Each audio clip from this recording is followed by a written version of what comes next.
Hi there, podcast fans. I'm Tom Gibbs. Welcome to Telegraph Audio Football Club. Today, with the title race decided and a ban looming over Manchester City, it's all eyes on the Champions League spots. A long list of suitors, but who will take the UEFA-sanctioned competition to the ball? We will decide. Some wild showings this weekend from a misbehaving goalkeeper and a misbehaving video refereeing system, but Burnley and Palace behave impeccably to record wins. Are they now safe? Plus, a preview of this weekend's Champions League games, Ronaldo's 1,000th appearance, and injury-ridden, crisis-stricken Barcelona move top of La Liga. Still a couple of weeks too to take advantage of my special offer that's only open to you, our loyal AFC Telegraph listener.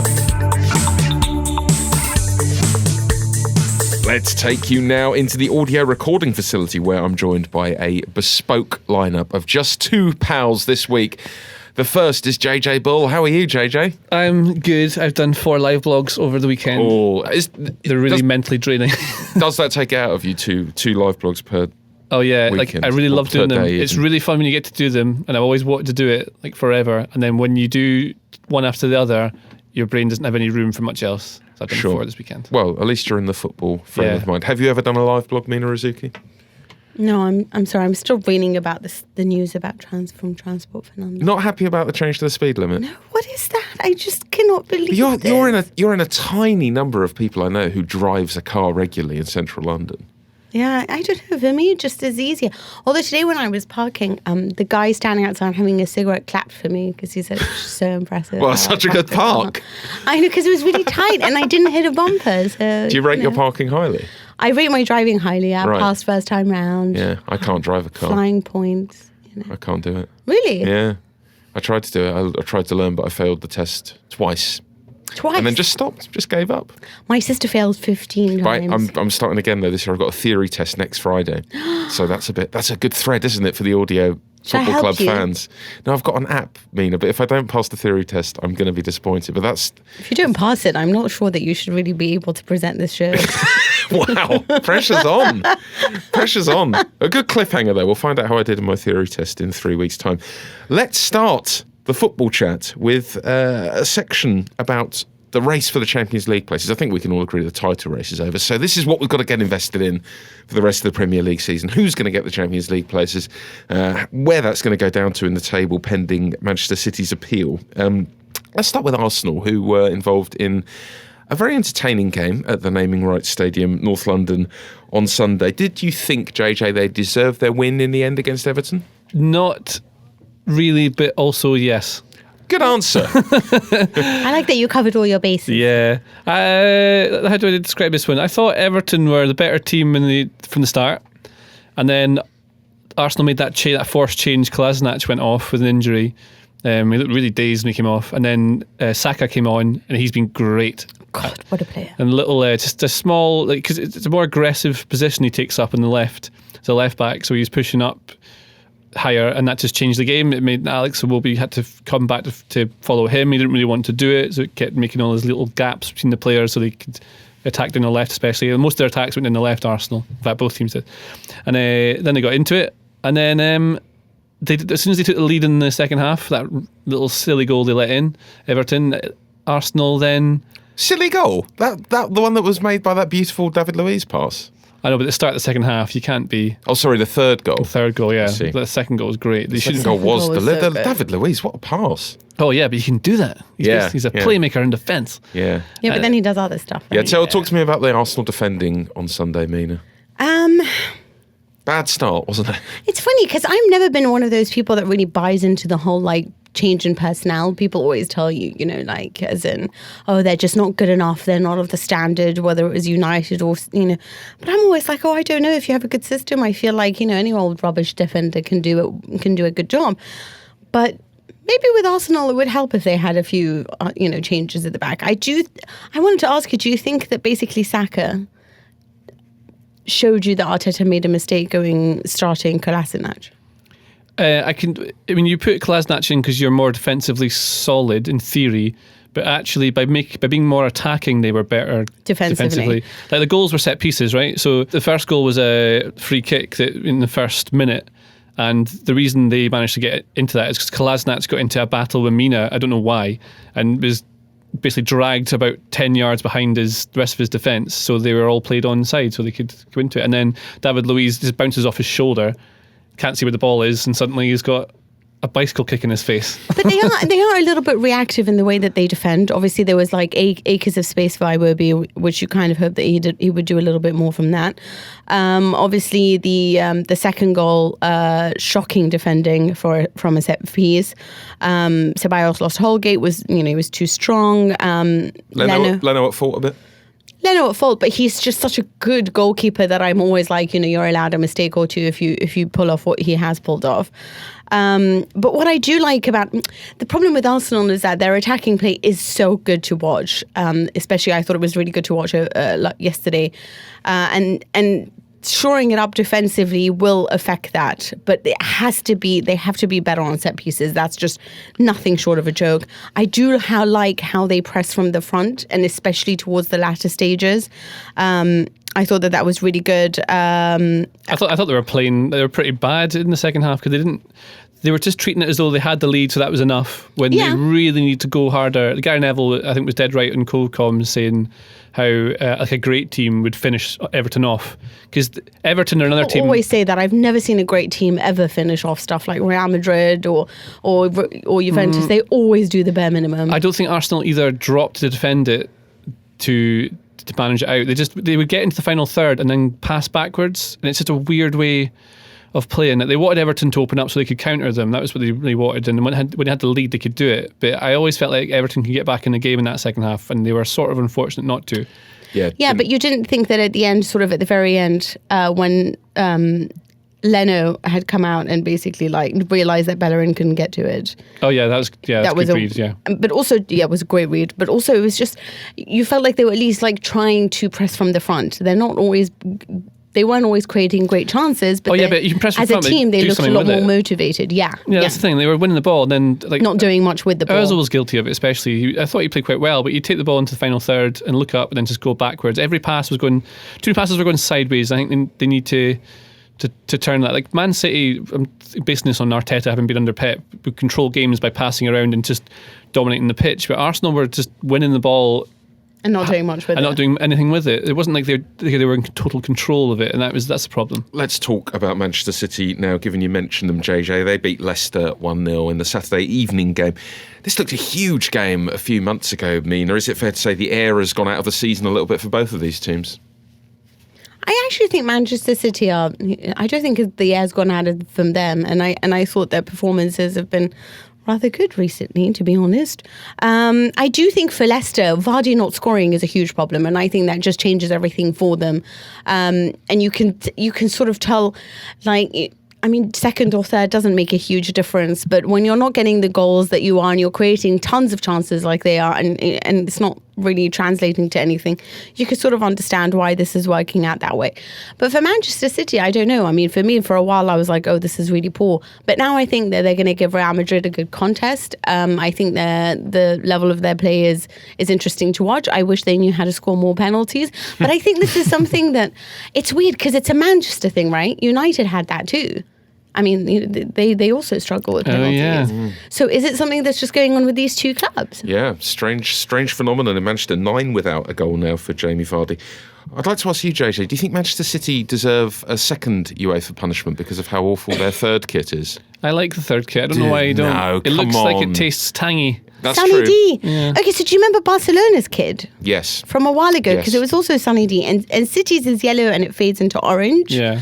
But Barcelona's was orange and faded into yellow, and it's almost an identical kit. I'm not having it. It's far too loud. Do you know it's something on Man City that I was just looking into behind the scenes Y-Scout stats? I didn't realise this is the case, that according to expected goals and expected goals against and their expected points model, which is the points one is particularly difficult to make really accurate, but City should be top of the league.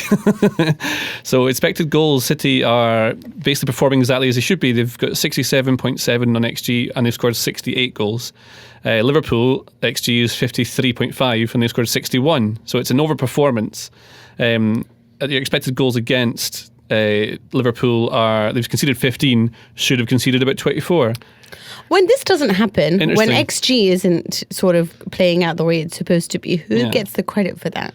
So, like, if they're overperforming, is it Klopp who's getting the credit for that? Strikers, right? Well, it's things like strikers taking chances. Who is it? Is it the strikers? Is it Klopp? Is it who? Well, a little bit. So, great players overperform anyway. Yeah. So you'll see like Messi's always above his XG because it's just brilliant, and Kane's usually above his XG because that's what he does. That's what makes him great players.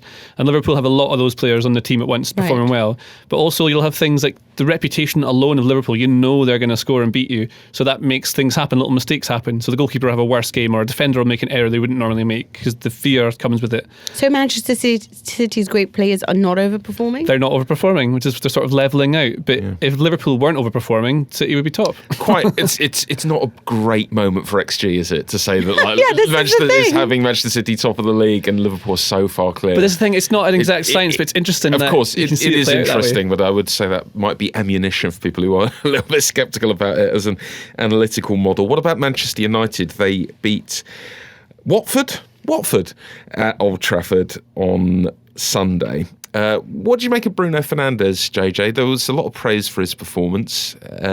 Scored the goal, obviously made the penalty, got the penalty awarded, and scored the penalty himself. Have you been impressed with him so far? I think he's been. I don't quite get the fawning over him, saying he's changed the world and he's now the best player Manchester United have ever had. You didn't like the fact that he was described as like a mix between Varane and Scholes, and Scholes, and maybe even Messi and Ronaldo. No? I think he's a decent player. I don't think he's top tier. I think he's decent, and he's definitely improving on what they had, and they needed someone who plays that role and is more direct than certain other players. Like, he always shoots when he gets a chance.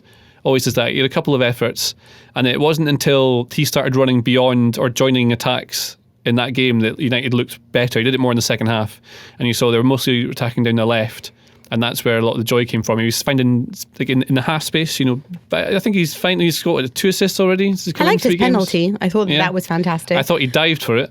But did you see that little jump sort of at the end? It's Jorginho's technique. Goalkeepers hate it.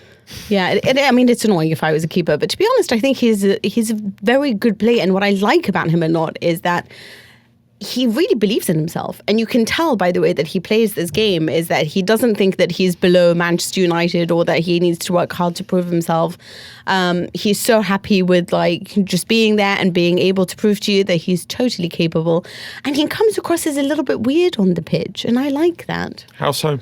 I think it's maybe the penalty that made you think that, but you just kind of get this feeling from him that he's one of those characters that's a bit like, I'm going to do this my way. He seemed to be dictating the game to me a little bit, like certainly showing a lot and being an option, drifting out wide, like breaking between the lines a little bit, which is perhaps what they've missed a little bit. Someone who's going to... It's a lot of confidence, a bit of arrogance. Smart. Being confident enough to know you can take the ball and take it and not being scared of showing for it. I think a lot of times Man United players hide a bit from the ball, or they just stand still. A lot of players in the Premier League, to be honest, other than the very top teams, they're scared of the ball. That might happen after he plays a few games and he tires a little bit or just grows used to it and is not so hyper aware of everything. That might come down a wee bit.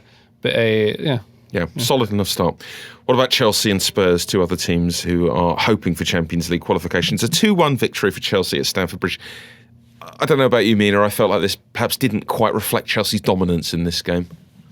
The 2-1. I know. I think people are really harsh on Spurs. I know that they're a little bit boring to watch, maybe a bit too negative, too many long balls, which is quite irritating to watch. But I don't know. There's something about Chelsea that doesn't fill me with trust every time I watch them. I don't know whether it's the fact that they have Willy Caballero at the back, and they do have like a splendid midfield. I mean, I think Kovacic. It was nice to see also like Giroud coming back and everyone playing off him, and how much of a great game Mason Mount had. So yeah, they are a very good team, but it was almost like, I don't know whether Spurs contrived to lose it on this occasion, but otherwise I would have. I just felt like if they were a little bit more positive, it would have been just such a more balanced and fair game. But it was a very strange game in the sense that it was almost like, yeah, we're going to be so cautious here. We're going to just, pass it in the lanes that we know we're not going to get robbed off the ball and then be subjected to anything. So which I think is bizarre, because you can tell that this is a team that was well trained in the sense that there was always an outlet for the pass coming from the back. There were always options to pass the ball vertically, to try to build the game from the back, and Spurs never went for it. And you're just like, why'd you continue throwing this long ball that we saw you do in the Champions League and you failed at it, and we're seeing you doing it again against Chelsea, who have Caballero at the back and not always the strongest defence. You saw as soon as Lamela came on and tried to do something, they conceded. So it was bizarre for me. I didn't know how to make out. So this is what makes me think like Chelsea's good, but they were made to look better than they were. How are you feeling about Mourinho at this point, JJ? Have you got any sympathy for him? He's obviously talking a lot about the injuries and similar. Poor fella. Similar subject, but this is an unusually compromised position for Spurs at the moment with so many players out. I mean, to reference our great friend XG, they're their team that have overperformed the last few seasons because their individual players have to for them to do so well. I've been saying, I think, on this podcast for like the last 2 seasons that Spurs are going to level out at some point, and it's happened this season. Pochettino lost his job because of it. Mourinho came in, fixed a few problems, but I think they would have been solved anyway had Pochettino stayed. What sorts of things? Just little things like, how do I explain it? Like, they were in a bad moment, and they were all going to come out of it, and players were going to find a bit of form. So basically a mental thing.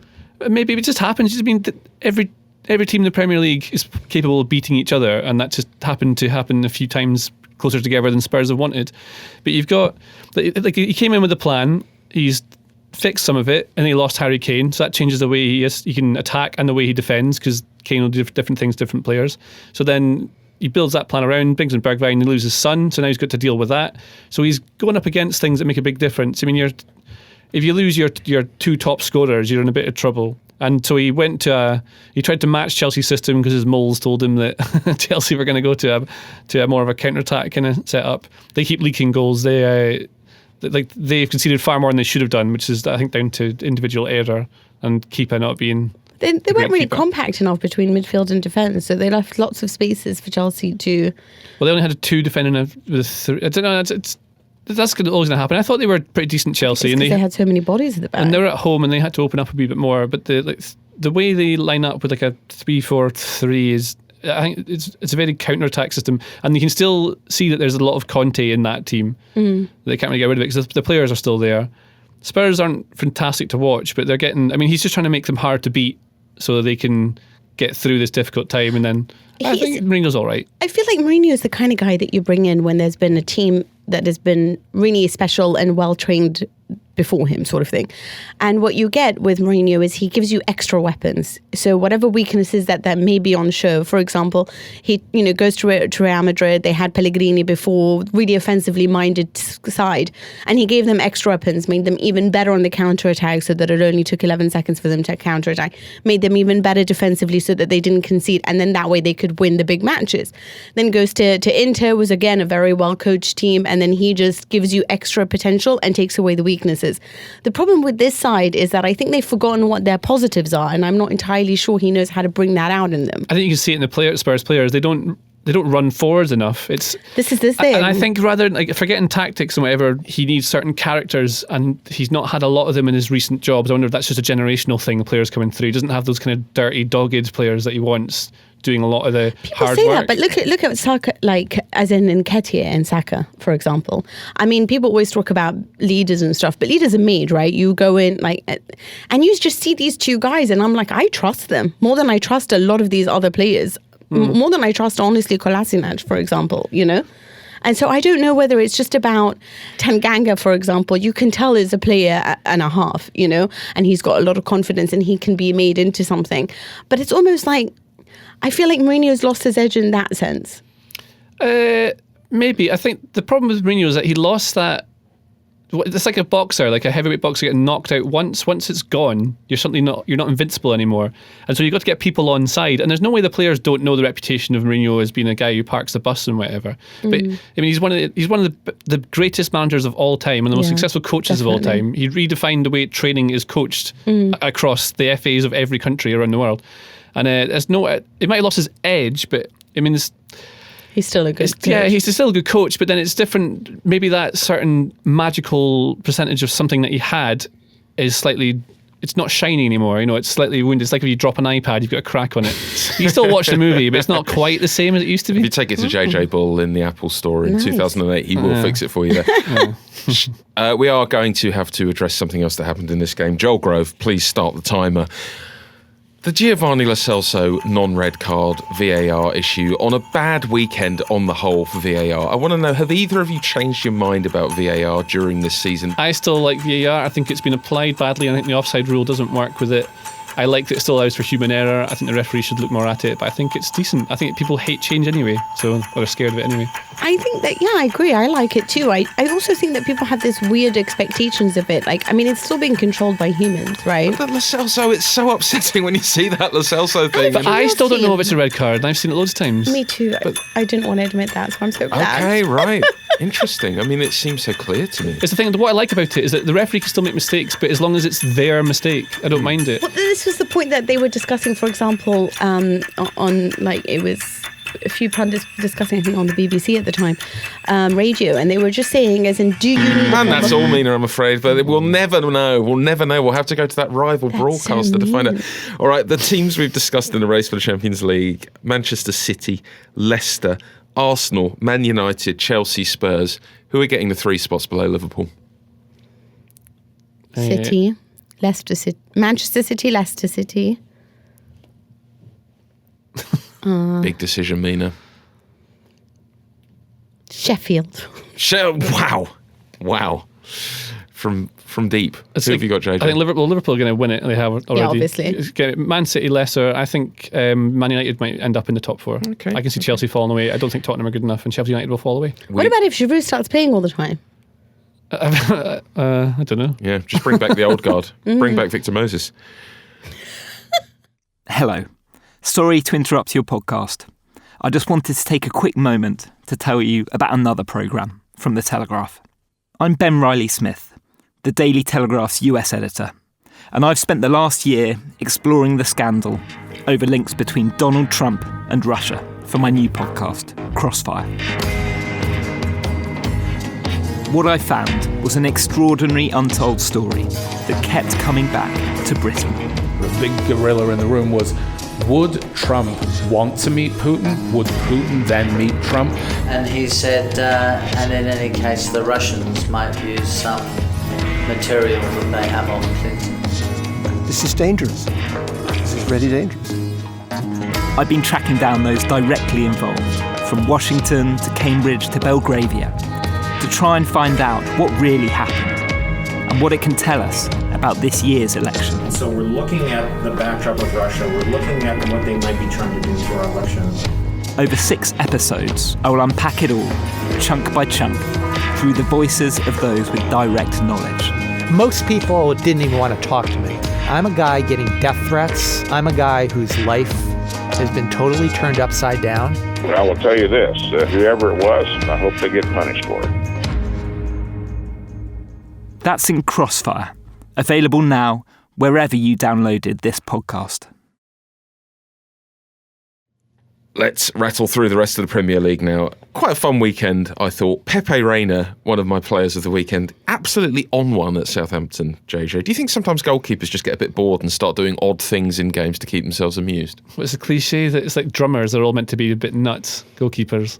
I like the way when he came up for the second goal that Southampton scored. You so rarely see those scored on the break from a keeper coming up for a corner. Know, and did you see him sort of, he was like, I'm not going to get there, so I'm not even going to bother. I think that's fine. Yeah. The finish was actually really good by Armstrong, to be fair. I would have missed that. But so Reina comes up for the corner, and the whole point of a keeper going up is you think that they're going to be able to attack the ball in the box and head it. He stands next to the goalkeeper to block him. It doesn't make any sense at all. Well, game, recognised game. He stands next to the goalkeeper and then pulls out to the 6-yard box. The ball goes away from him, and as soon as the ball's gone in, he's like, "Oh, I'm in trouble now, haven't I?"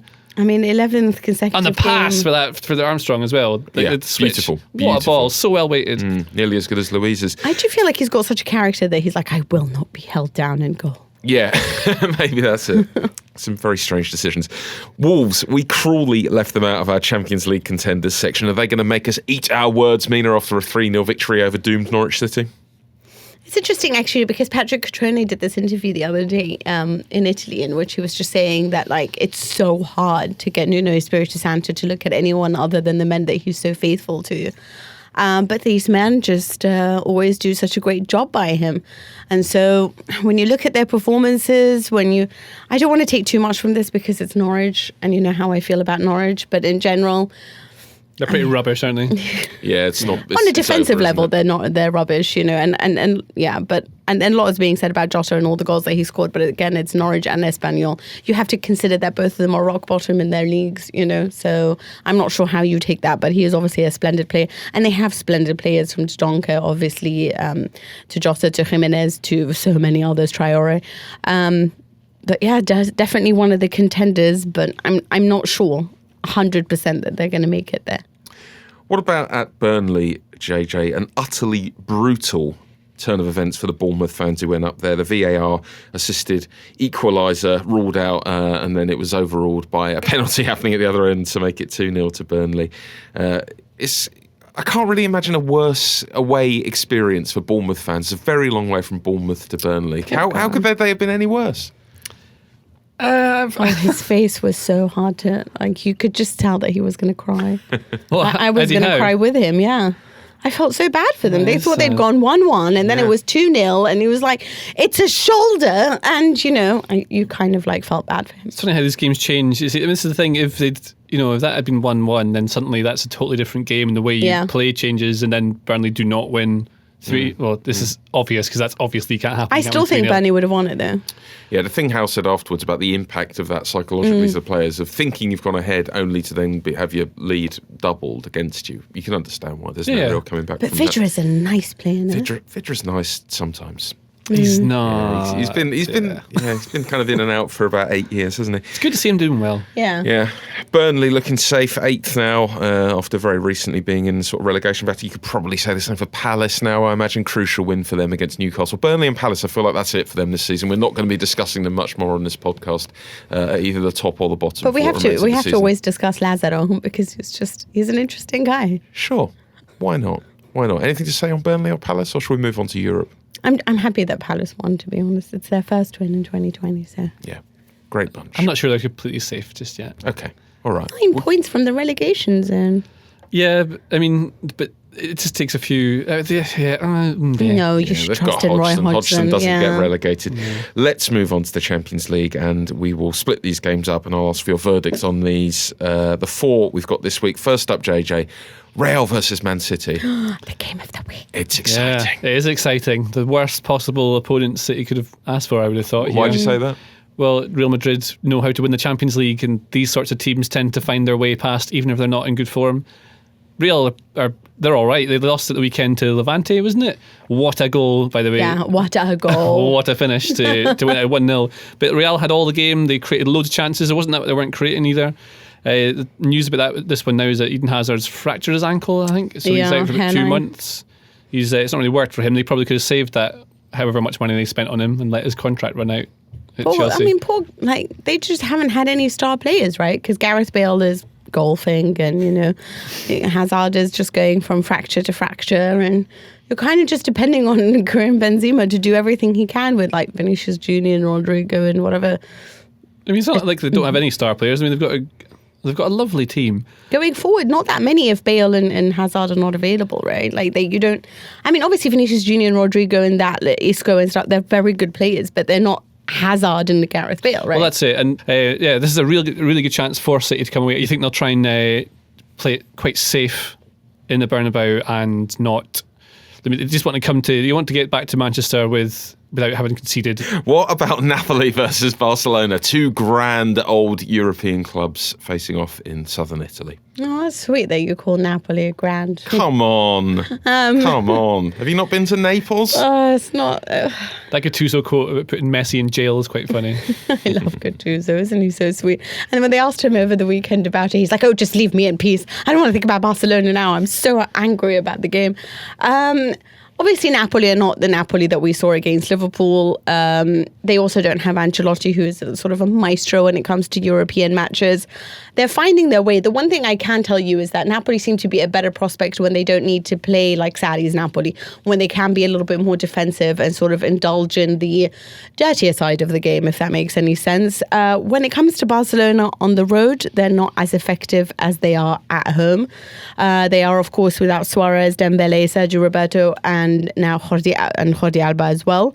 But we know that Messi is back to scoring. He's obviously, the number one target, and he'll be playing in San Paulo, which is the home of Maradona, right? So that's going to be quite emotional as well, and he's spoken about that. But I think it will be tight. He's always suffered against Italian opposition. But I mean, Napoli are certainly not a team to really fear at the moment. What about Chelsea, JJ? They're hosting Bayern Munich at Stamford Bridge. Not a terrible time to be playing Bayern Munich. I think it's a very bad time to play Bayern Munich. Lewandowski's ridiculous, scoring heaps of goals. Müller is the assist king.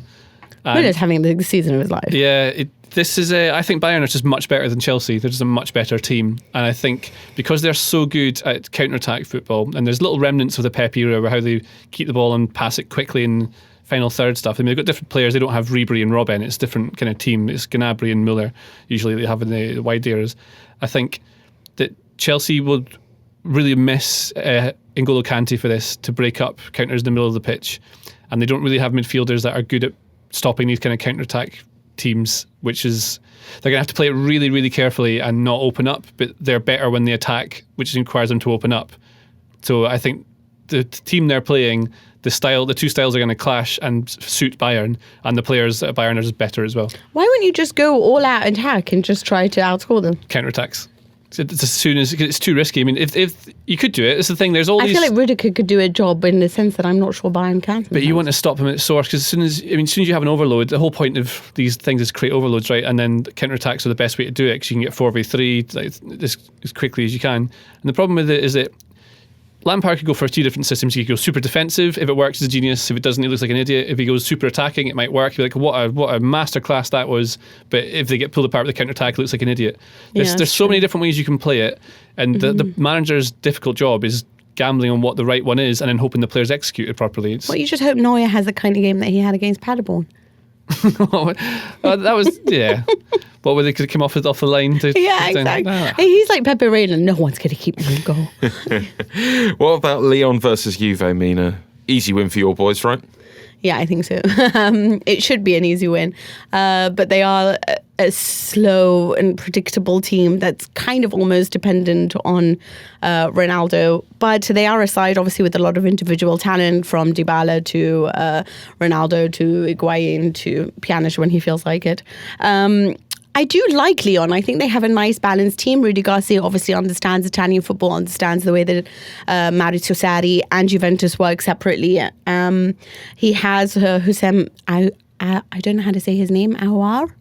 Yeah, that's how I try and say it as well. And who is just glorious to watch. And Juventus have been dying for him to join their midfield, which would be a wonderful thing for it to happen.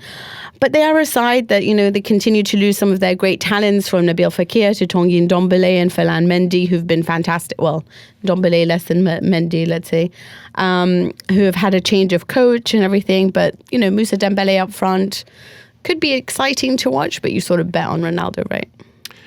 Correct. I think Juventus will beat Lyon. Let's talk now about European football in a domestic sense and have a song for Europe with Mina Rizuki. Games off in Italy because of the coronavirus, but Juve played. Ronaldo scored in his 1,000th game in a 2-1 victory over Spal. Aaron Ramsey with the other goal. Mina, how's he getting on? It's an interesting one, because when he arrived, the plan was to play him as a trequartista, which is the man in the hole, so it's the man behind the forward line.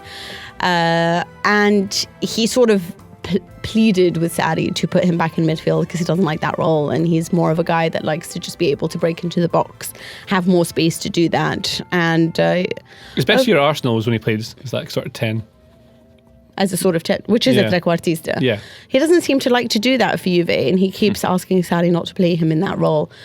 He's like, I want to be part of a 3-man midfield. I don't want to play behind like Dybala and Ronaldo. That must be annoying, because when he plays as an 8, he just ends up in the 10 space the entire time anyway. This is the thing, and you saw that more last week in the beginning of the match when you're just like, dude, you'll keep going into other people's spaces, so you're not reading the. Eventually, he did get better. The big difference, I think, between how he'd play and traditional trequartista playing would be that your back is to goal normally as trequartista, so then you bring other people in, whereas he likes to run with it, which is what he's better at. Exactly what it is. And he wants that space to sort of just burst into the box. But you know, you're basically running into the spaces that Dybala loves to occupy as well, because he is the most creative player there. Ronaldo is not really a winger anymore, right? So he's also there centrally. So then there's just all this congestion as well. I do think in midfield he has other things, because for some reason Juve's midfield's not scoring any goals this season. It might have to do with the fact that we have Rabiot and Ramsey, who I've not been that pleased with, if I'm honest. Ramsey, I feel sorry for him because it's been a lot of injuries and he's trying to recover his form and a lot of changes at Juve. So I'm not going to be too harsh on him. Rabiot, I feel like, should have been further in his development, but it's not really working out. Either way, I don't know. I don't know whether he's going to be. There's all these rumours that they'll try to sell him off to United to get Pogba. That would be interesting. What about in Spain? We talked about crisis at Barcelona a couple of weeks ago. They're top of La Liga now. Never do we overreact on this podcast. 4 goals for Lionel Messi and a debut for Martin Braithwaite. Strange signing for Barcelona, but he said he won't wash his clothes after he hugged Lionel Messi. He's behaving a little bit like a competition winner, Mina. He really is, isn't he? You know, but then he did just come from Leganes, so I mean, and that is a transfer that still really annoys me. But Messi hadn't scored in the league since the 19th of January in Barcelona's 1-0 victory over Granada. Obviously, he scored 4, was absolutely fantastic. He's also been in a thrilling assist form, delivering assist after assist. What was so sweet about this is Braithwaite had like 20 minutes, and one of the things he said was that he was so pleased with Messi always looking to play him in, looking for him at the time, and he just felt like he was so included, despite the fact that he's just come on, and maybe he thinks that he's some sort of, you know, like token more than any like an actual Barcelona player. And I wondered whether Messi was nicer to him than he was to Griezmann, but anyway. It was a terrific performance. Messi shows you exactly why he's Messi, and but you know, it's Eibar, right? Yeah, Real lost to Levante there, so not all easy going for the bigger sides against the smaller sides. Yeah, but Levante loves to sort of score against the big teams. They also defeated Barcelona, and obviously Real Madrid. Madrid is suffering in the sense that Hazard's gone off. There is a bit of a psychological fall from that as well, because they're starting to worry about the fact that they're not scoring enough goals. But I do think this is their first loss since October, so I wouldn't be too worried yet. Let's not worry too much then about football in general and finish off with this light-hearted question, which has been nominated this week by Justin from Cape Town on Twitter, who asks, if you could swap 2 players in the same position from 2 different teams, who would you choose? Now, the way I'm interpreting this is that the object of the game is to make both teams better, or if not, just come up with something that's kind of interesting and enjoyable. And we had a great response on Twitter to this. Matt says, England, he would swap Danny Rose for Bukayo Saka. Joshua, swap Bruno Fernandes and Diego Dalot for Leander Dendoncker and Matt Doherty from Wolves so we can edge closer to Nuno's clear dream of an all-Portuguese team plus Conor Cody. I like this from Max. Kane and Rashford. Spurs could do with a quicker striker, proper speedy front 3, whereas Man United need a complete goal scorer. Would be interesting. And Dr. Brock says, Jordan Henderson and Pogba would be interesting in all sorts of ways, including complete Twitter meltdown. Who have you got, JJ?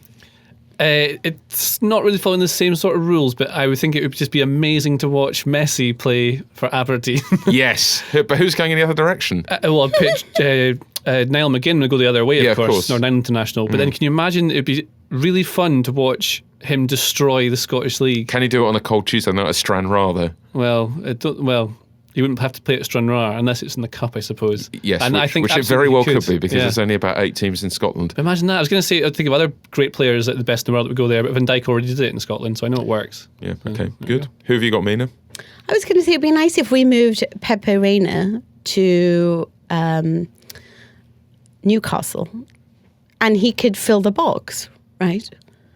And so then you wouldn't have all this pressure on poor Joe Linton to actually try to, score the goals. And instead you'll just have Pepe Reina making all these darting runs forward. And who's going in the other direction? Well, Dubravka is a wonderful, wonderful goalkeeper. Yeah. So they're actually winning in that sense, Villa. Good. Solid picks. I think so. I think for me, I'd like to see Kaka go from that Sunday League team he was playing for and swap with someone like Andros Townsend. Because Andros Townsend would be really, really good at Sunday League. I really do like this Pogba Henderson thing, though. Yeah, that's a good one. And, Kaka at Palace, I'd watch that. And make him fun for the end of the season. Do you think Pogba Henderson's a goer? Well, I mean, think about it, right? They want a leader who's a bigger leader right now than Jordan Henderson, right? And Pogba could let them win all these games in which people defend against them with a low block. Yeah, possibly. It might happen. It won't happen. If, like me, you are very interested in football but recklessly uninterested in grown-up things like news, politics or share prices, I've got some very good news. As a listener to Audio Football Club, you can now get 50% off the price of a sport-only subscription to The Telegraph, which is going to get you every article published on the Telegraph Sport website from our brilliant team of football writers. You've got JJ Bull, you've got Matt Law, which is more than we had on the podcast today, plus Jamie Carragher, Sam Wallace, Jason Burt, the list goes on. It's just £20 for the year, down from the normal price of £40, and that will even get you the rest of our fantastic sports writing in an Olympic year, no less. Who knows? Maybe you'll even end up liking rugby. You have until the 15th of March 2020 to access this special offer. To sign up, head to www.telegraph.co.uk/AFCT or click on the link in the show notes. That's all for this week. You can contact me before next week's show if you like. I'm on Twitter @Tom_Gibbs. Send us an email too if you fancy. AFCpodcast@telegraph.co.uk is the address, and we'll read out the very best of what you send us. Please don't forget to subscribe to Audio Football Club. What are you doing if you haven't subscribed? Stop getting podcasts wrong. Look for Audio Football Club wherever you get your podcasts and take it from there. Thanks to Joel Grove on the buttons, and thanks to you for your company. I'll talk to you again soon.